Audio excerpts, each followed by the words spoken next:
Alors j'ai lu quelques livres sur la posture, la biomécanique, le brain gym, c'est-à-dire comment on apprend en fait l'apprentissage.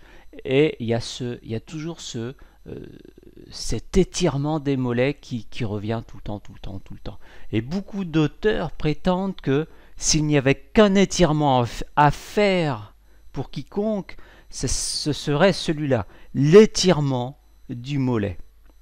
Alors parce que déjà, les muscles de nos mollets sont constamment rabougris, atrophiés, raccourcis, à cause de nos chaussures, à cause des talons, et du fait aussi qu'on est assis toute la journée. Donc ce mollet qui est considéré comme muscle puissant du corps, un des plus puissants du corps, muscle de la marche, muscle qui fait partie aussi du pied, eh bien ce mollet qui a perdu sa fonction, qui est atrophiée, a vraiment besoin d'être réveillé. On dit que les mollets sont responsables d'au moins la moitié des douleurs perçues au niveau de la plante des pieds et de quasiment toutes les douleurs ressenties autour du talon d'Achille et toutes ces douleurs qui sont à l'arrière de la cheville. Donc l'objectif c'est d'aller solliciter en fait les muscles du mollet qui sont, je le rappelle, totalement atrophiés par les talons de nos chaussures et la position assise. Donc pour ça j'ai suivi un stage avec Monsieur Paul qui lui va nous expliquer un petit peu ces mouvements, voilà, qu'on va faire avec le mollet. Avec une serviette pliée, un gros livre, on place, je vous rappelle la manière de procéder, on place l'avant-pied d'abord dessus, puis ensuite on laisse tomber le talon. On reste bien vertical, en particulier on met notre poids sur la jambe qui est sur la brique. Et puis je garde cette verticalité et je cherche à faire un pas avec l'autre jambe. Et je garde mon appui sur cette jambe. Et donc, qu'est-ce que ça va faire? Ça va tirer fortement mon mollet. Si ça ne tire pas, vérifiez que votre genou soit bien tendu et puis avancez un peu plus. Voilà.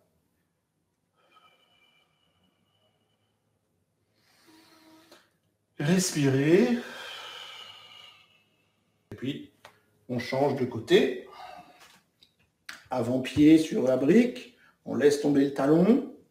Et à partir de là, on cherche à avancer. Moi, j'ai une grosse différence entre un côté et l'autre. J'ai beaucoup plus de tension de mon côté gauche. C'est le côté où j'ai subi une opération et où j'ai souffert pendant plusieurs années. Et donc, il s'est plus rétracté. Donc, c'est intéressant, bien sûr, de travailler mes deux côtés. Je vais travailler les muscles qu'on appelle les gastronémiens, les jumeaux. Les jumeaux. Et ça, c'est très intéressant de travailler les jumeaux. Mais il y a une deuxième couche de muscles et on va la travailler dans un instant. Je refais une fois chaque côté. Je recommence.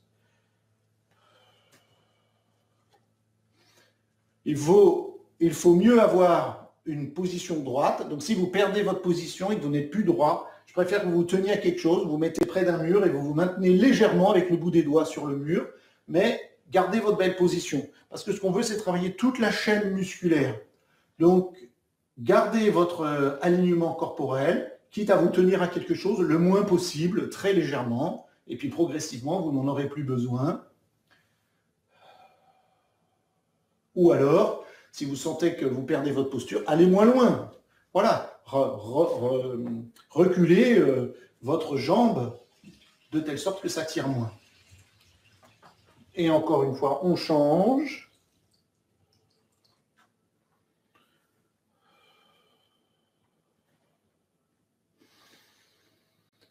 Donc, là, on travaille les jumeaux, mais dans le mollet, il y a une deuxième couche de muscle qui est constituée d'un muscle qu'on appelle le solaire, qui est très très important dans la stabilité du corps, dans la capacité à faire face à la gravité, le muscle solaire. Or, lui aussi, il est très intéressant de le travailler parce qu'il est sollicité normalement quand on marche, quand on gravit des collines, quand on marche sur un terrain instable, il assure la stabilité du mollet, du pied, de la cheville. Donc, il est intéressant aussi de le travailler. Ben, c'est très simple. On va faire exactement le même mouvement. Je mets l'avant-pied, je pose le talon, mais cette fois-ci, ma jambe d'appui ne sera pas tendue. Je vais la fléchir. Donc, je fléchis ma jambe d'appui et j'avance mon autre jambe. Donc, je garde cette jambe fléchie. Donc, qu'est-ce qui va se passer? Ce n'est pas du tout la même sensation si vous le faites. Je tends ma jambe, ça va tirer le mollet, l'aspect postérieur du mollet, alors que quand je fléchis ma jambe, ça vient plus à l'intérieur du mollet. Et c'est normal, ce n'est pas le même muscle, c'est le solaire. Donc, je fais exactement le même mouvement, mais avec la jambe fléchie. Je cherche malgré tout à garder ma position érigée et je respire. Mon genou de la jambe d'appui est fléchi.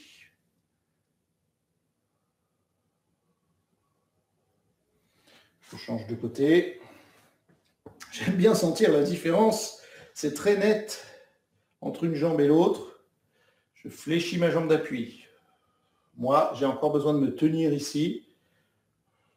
Vous voyez que ça travaille aussi la mobilité de la cheville. Ça met fortement ma cheville en flexion, ce qui est une bonne chose, on se rappelle, pour la position accroupie. C'est même le point essentiel de la position accroupie, la flexibilité de la cheville. Donc évidemment, on travaille la région du mollet, mais vous voyez bien que votre cheville, là, elle est en train de fortement être sollicitée en flexion, et c'est une excellente chose. Ça correspond, en fait, ce mouvement qu'on est en train de pratiquer correspond au fait de gravir des collines. J'habite en Normandie, dans une région qui s'appelle la plaine de Caen. Donc, comme son nom l'indique, la plaine de Caen, il n'y a pas un terrain pentu à des kilomètres à la ronde. Il n'y a pas une colline dans toute la région. C'est impossible. Si on veut aller à une colline, il faut prendre la voiture et faire 20-30 kilomètres pour avoir la première colline. Le pays d'Auge, d'un côté, il y a des petites collines et des marais, ou de l'autre côté, ce qu'on appelle la Suisse normande. Donc, ma jambe n'est jamais sollicitée à monter, à descendre. Pourtant, c'est absolument capital. Alors évidemment, une autre possibilité, si je change encore et je pense à fléchir ma jambe d'appui, une autre possibilité que je pourrais faire, puisque j'habite pas loin de la mer, c'est d'aller marcher dans le sable. Et là, évidemment, tout le monde a vu, marcher ou courir dans le sable, ça c'est très intense pour le travail du mollet. Donc c'est une autre possibilité. Et à vrai dire, si j'étais un chasseur-cueilleur traditionnel et que je vivais donc là, au bord de la mer, qu'est-ce que je ferais? Je vivrais de pêche, donc j'irais pêcher. Et donc, je serai sollicité au niveau de ma posture parce qu'il y a des cailloux, parce qu'il y a le sable, parce qu'il y a des terrains glissants en bord de mer et des rochers, etc.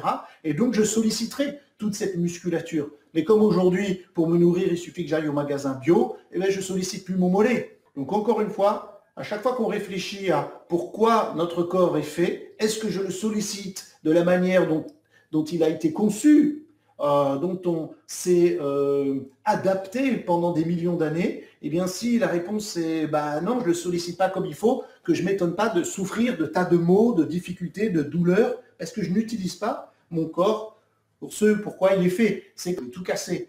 Eh bien mon corps, on le sollicite souvent pour faire des choses pour lesquelles il n'est pas conçu, et donc on génère des tensions excessives, des amnésies, des ruptures, mais qui se font de manière insidieuse parce que c'est petit à petit avec notre mode de vie que tout ça se met en place. Donc c'est intéressant de revenir à des mouvements primordiaux, des mouvements de base. Je ne dis pas qu'il faut tous quitter notre job et revenir tous à un travail de chasseur-cueilleur, mais de voir comment dans ma vie, je peux faire revenir des mouvements de chasseur-cueilleur. Voilà. Donc là, je suis, et c'est vrai que c'est ce qui manque dans ma phrase, un chasseur-cueilleur pêcheur, puisque j'habite au bord de la mer.